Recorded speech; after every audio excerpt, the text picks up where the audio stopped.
So hello guys, for today's video, magbibigay ako ng tips sa inyo kung paano itanim yung okra. Sa hindi pa nakapag-subscribe dyan, subscribe na po kayo kasi kailangan kong abutin yung 1,000 subscribers para sa requirements ni YouTube para ma-monetize tayo guys. Pakitulungan po, pindutin nyo po yung notification bell dito para naman ma-notify kayo kung may mga bago akong upload na video. So guys, pinakauna kong video dito guys, ay okra ang inaano ko, pinifeature ko. So ngayon, ibabalik natin kasi nagtanim ako dito sa aming bakuran, dyan sa labas, ng okra. So sa hindi pa nakakaalam kung paano alagaan yung okra, so titingnan nyo tong video na to, huwag yung hinto yung panonood dyan. So shout out pala sa ating taga-subaybay dyan na laging nagpa-follow sa akin, si Ate Mary Jane. Mary Jane Gimong po, yung pinsan ko po. At saka si Adrian Paglinawan George alias Georgia. So salamat sa pag-follow. So thank you sa mga galing sa Facebook na nandito pumalo sa akin. Pakitulungan niyo po ako dito na maabot ko yung 1,000 subscriber kasi healthy itong page na to, hindi katulad doon sa Facebook na mayroon tayong violation. So yan guys, puntaan na natin yung okra natin guys. Guys, yung okra natin. So ito yung okra na tinanim ko 2 weeks ago. So ito na yung nangyari. So malaki-laki na talaga siya. So dito guys, gagawin nating organic. Kasi dati, yung una nating video, yung grabe kalalaki yung dahon nun guys. Hindi po organic yan. Gumagamit tayo ng mga synthetic fertilizer na para umano siya. Ipapaliwanag ko rin dito guys. Sasabihin ko rin sa inyo kung halimbawa hindi nyo siya i-organic. So bigyan ko kayo ng mga tips kung paano palakihin yung okra.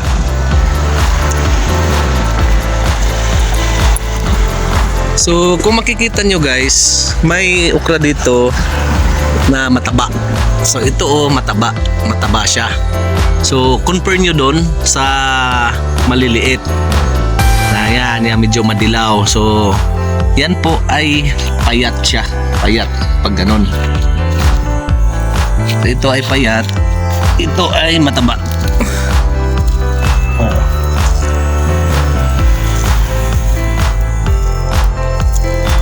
Tanggalan natin ang ano guys.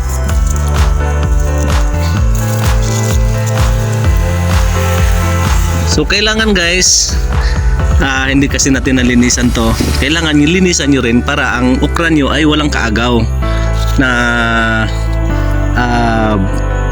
minerals na kaagaw sa lupa na pinagtataniman nyo. So ito, pag ganito guys, hindi lang kasi ito naalagaan kasi napakabisi natin, pwede nyo na itong tanggalin yung isa nito.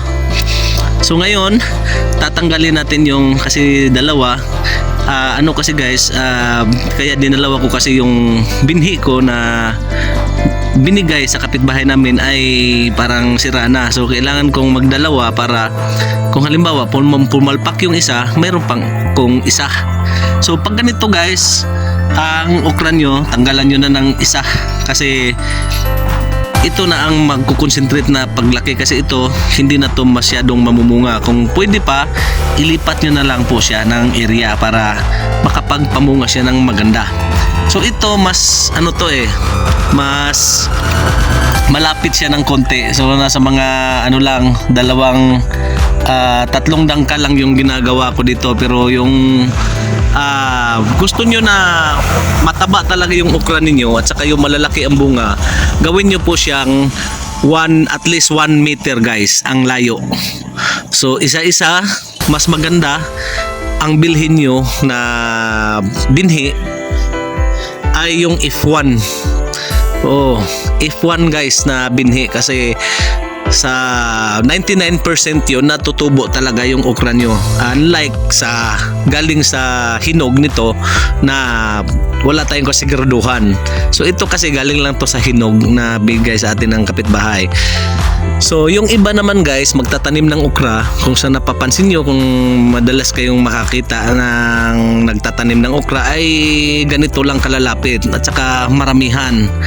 Yan naman kasi guys ay sinasadya talaga nila yan na ganyan yung style ng pagtatanim nila, na hindi nila masyadong patabain kasi Kasi pag ibibinta mo kasi guys sa palengke, ang pinipili kasi ng mga consumer, yung mga buyer, ay yung mga maliliit kasi madali nilang pag tali-taliin yun ng tigli 5 piso, 10 piso sa mga gustong magtali-tali. At saka yan din yung mga pinipili ng ating mga consumer na maliliit. Yan. Pero pag halimbawa gusto nyong palakihin yung mga bunga ng okra nyo, ay anuhan nyo na, 1 meter nyo na yung distansya.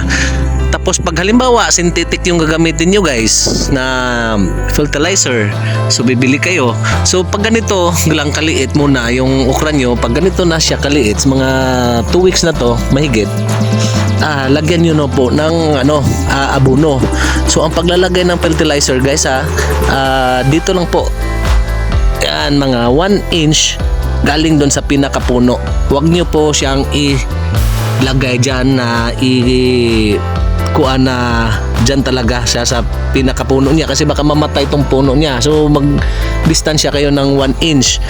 Kung halimbawa medyo hili, ay ilibing nyo yung abono para pag ulan ay hindi siya maaanod. So iwan ko kung tama yung Tagalog natin guys. So ito guys, nagsisimula na. Yan, mga ilang linggo pa, 1 linggo, ito ay magiging bulaklak na. Ayan. Ano na pala itong okra na to guys? Ito naman, ang ginagawa ko dito guys, organic. So balik tayo doon sa synthetic. So pag ganito kalalaki guys, lagyan nyo na po ng abono na unahin nyo po yung parang asin guys, ammonium. So magko-concentrate muna kayo sa dahon guys, pagdadahon. No, kailangan nyo yung dahon nyo ay maganda, yung green na green. So katulad niyan, ito medyo matambok na siya, mataba na siya. So green na yung dahon niya. Unlike doon sa pinakita natin kanina na dilaw. Yan guys, naninilaw siya. Yan. Yan ang hindi pa nalagyan talaga ng ammonium. So pag nilagyan mo yan ng ammonium, yung parang asin guys, mga 1 kutsara guys, tapos 1 inch yung layo niya sa pinakapuno para hindi mamatay yung puno niya. Mag-ano na yan, magkakatulad na yan ng ganyan. Yan. So maging ganyan na yan guys. So pag ganyan kalaki, tandaan nyo guys, ang ilalagay nyo ay, kung synthetic ang gagamitin nyo, fertilizer, ay yung parang asin muna. Pagkatapos yun guys, after 2 weeks na naman, o di kaya 1 week, kung makita nyo guys na wala nang abono talaga sa fertilizer talaga, natunaw na, so pwede nyo na siyang sundan guys ng yung 14-14 guys. 14-14, merong isang klase guys na mas mataas sa 14-14 na yung bilog-bilog na parang blue, yun ang ilagay nyo po. Yun complete naman yon. So mayroon na siyang pangpataba at saka yung pangpabunga sa kanya. So every 2 weeks saka na kayo maglalagay ulit ng paunti-unti na lang. So ganun guys palayo nyo ng konti. Habang lumalaki kasi yung okra guys, nag-i-spread yung mga ugat niya ng malayo. So siguro nung maliit, inano nyo ng 1 inch, siguro pagka malaki na ay 2 inch na naman yung pag-anuhan nyo. Mas maganda paikot. So paikot ang lagyan nyo ng fertilizer. So ganun lang po, at saka pinupruning po ito. So ito guys, so may tinatawag tayo na pruning na dito, yung top pruning niya. Ang purpose nun guys, nung pag itatap pruning natin siya ay marami siyang mananga. So magsasanga-sanga siya guys. So pwede itong mga yung mga isa lang na puno na tanim, gusto nyong i-pruning, so gusto nyong i-top pruning siya para dumami. So yung pinaka-talbos lang niya ang kukunin. Yan. So ito, hindi ko na to kailangang i-pruning guys kasi malapitan nga yung pagtanim natin. Yan. So hindi naman to pang binta, pang ano lang to, pang konsumo namin dito. Yan. Sa organic naman guys, ang pamaraan ko nito, inorganic ko to kasi sabi ko hindi naman to pang binta, kailangan din makatipid, saka wala tayong pambili ng fertilizer ngayon. Ito kaya ito ay mataba tapos ito mapayat. Kasi ito ay kuhanan ko ng damo. Early ko siyang nakuhanan ng damo. Kumbaga, walang kaagaw sa kanya. Walang kaagaw siya sa mineral dyan sa pinagtaniman niya. Unlike dito guys na mandamo na parte. At saka ito din, kaya mataba siya kasi nag-arinola kasi yung misis ko sa kumakain dyan. Ihi lang naman. So nilalagyan ko po siya ng ihi. So organic yung ano natin. Paglagay nyo sa urine guys, anuhan mo siya ng tubig, lahukan nyo siya ng tubig at saka yan ang ibuhos nyo sa puno ng okra. Yan, siguradong tataba po yan yung okra ninyo. So ito hindi nalagyan, lagyan pa namin. Hindi ko kasi ito nasubaybayan guys kasi araw-araw ako umalis, tingnan nyo naman oh. So today, siguro magkakaroon ako ng time dito na linisan siya.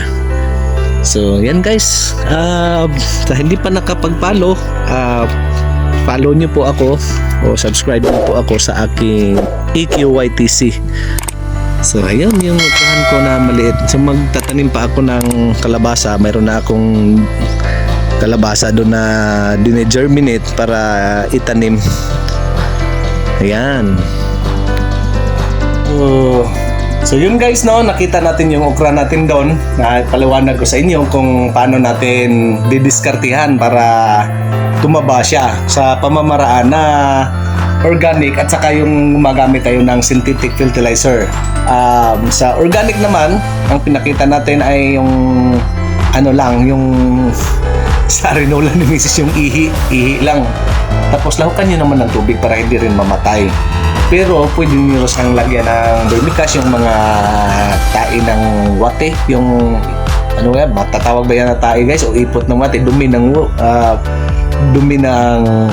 bulate, at saka yung mga na-decompose na ng mga dahon o di kaya na-decompose na ng mga kahoy, yung mataba na lupa guys, kung gusto nyo na fully organic yung okra ninyo. Pero kung halimbawa ipangbintan nyo at saka nasa urban kayo area na wala kayong makita na pwede maging organic yung ano nyo, okra nyo, pwede na yung urine, no? Di kaya pag gumamit kayo ng synthetic, pwede rin. Pero guys, ilayo nyo ng bahagya, siguro mga yun, sa tinuro ko 1 inch yung layo niya kasi baka mamatay yung pinakapuno niya. So hindi na natin habain yung video natin. Guys, hindi pa nakapag-subscribe, pa-subscribe na po kayo. EQYTC po at saka yung Facebook ko, Edsel Kia Music Collection. Pero I'm not sure guys na mamonetize yung Facebook na yon.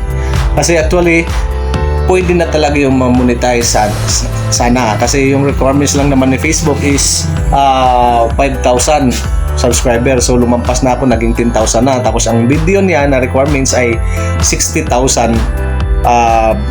viewed.